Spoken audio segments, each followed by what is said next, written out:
ერთადერთი რაც ყველაზე მეტად მაიმედებს ეს არის რაღაცა შინაგანის სწრაფვა თავისუფლებისკენ და დამოუკიდებლობისკენ, რაც რაღაცნაირად ასე ძლიერად არის ჩვენს ცნობიერებაში, იმიტომ რომ მიუხედავად იმისა, რომ 200 წელი სახელმწიფო არ ქონია, მიუხედავად იმისა, რომ 70 წლიანი საბჭოთა რეპრესიები გავიარეთ, საქართველო იყო ერთ-ერთი იმ რესპუბლიკებიდან, რომელიც ბალტიისპირეთის ქვეყნებთან ერთად იბრძოდა საბჭოთა კავშირის დაშლისთვის და თქვენ წარმოიდგინეთ, როგორი პარადოქსი იყო, რომ ქვეყანა, რომელსაც სახელმწიფოებრიობა არ ახსოვდა, ზუსტად იმ დონეზე დადგა, ბალტიისპირეთის ქვეყნებს გულისხმობ, რომ იქ იყვნენ თაობები, რომელსაც ახსოვდათ დამოუკიდებლობის პერიოდში ცხოვრება და ჩვენ ეს არ გვახსოვდა, ჩვენ ეს მეხსიერება არ ქონდა, მაგრამ მაინც მოვძებნეთ საკუთარ თავებში ძალა. და ის რომ საბჭოთა პერიოდი თითქოს გადავლახეთ და რაღაცა რუკაზე გამოვჩდით როგორც დამოუკიდებელი ქვეყანა, ეს თურმე არ ყოფილა საკმარისი. ჩემმა თაობამ ეს გააკეთა, რომ საქართველო დამოუკიდებელ ქვეყნად არის რუკაზე აღნიშნული. თურმე მარტო რუკაზე აღნიშნა არ ყოფილა მთავარი.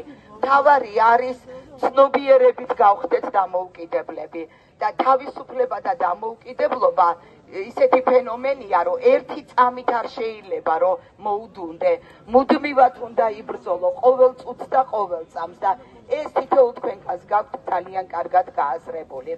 საბჭოთა ცნობიერების რაღაცა წყავიდან გამოძრომად ვხედავ იმ ადამიანებს, რომლებიც დღეს არიან რუსთაველზე. ესენი არიან ბავშვები, რომელიც დამოუკიდებელ საქართველოში დაიბადნენ, გაიზარდნენ. ესენი არიან ბავშვები, რომელსაც ცოტა განსხვავებული სკოლა დახვდათ, საბჭოთა სკოლისგან განსხვავებული. ესენი არიან ადამიანები, რომლებიც აზროვნებენ და რომელთაც შეუძლიათ რომ ლოგიკური კავშირები გააკეთონ წინადადებებს შორის. და ისინი ძალიან კარგად ხვდებიან რა უნდა გააკეთონ და როგორ უნდა მოიქცენ ნებისმიერ კონკრეტულ სიტუაციაში. ამ შემთხვევაში მე ვთვლი, რომ აი თქვენ ახალგაზრდები ხართ ავანგარდი და ის რაც ჩემმა თაობამ გააკეთა, ეს არის რაღაცნაირად ბექგრაუნდი თქვენი და ჩემი თაობის ადამიანები ვალდებულები ვართ, რომ თქვენ დაგიდგეთ გვერდით, იმიტომ რომ ეს ვალდებულება გვაქვს. აი მე როცა 1988 წლიდან ვიდექი მიტინგებზე და 99 წლის 9 აპრილს შევესწარი და იმ შედეგებს რაც ამ პროცესებმა მოიტანა, არასდროს არ მქონდა იმისი წარმოდგენა, რომ ჩემი შვილის თაობის დასაბრუნებელი იქნებოდა თავისუფლება ახლიდან. და ეს არის მდგომარეობა, რომელიც რაღაცა ტიპის ბრალის გრძნობასაც მიტოვებს, რომ რაღაცა ეთყობა ან ბოლომდე ვერ გავაკეთეთ, ან ეთყობა არ არის საკმარისი ის, რაც გავაკეთეთ. ამიტომ ჩვენს გავართ თქვენს გვერდით. თქვენ ხართ ის ახალი ყლორტი, რომელიც ჩვენ უნდა ვასაზრდოოთ და შეხედეთ ხო იმ ადამიანებს, რომლებიც დგას მეორე მხარეს. ხო როგორი ადამიანები არიან, ამათ არც ენერგეტიკა აქვს და არც იდეა. დააკვირდით ხახნო, ერთი და იგივე მესიჯ ბოქსებით ლაპარაკობენ, ერთი დამოუკიდებელი აზრი არ გამიგონია იმათი ბაგეებიდან.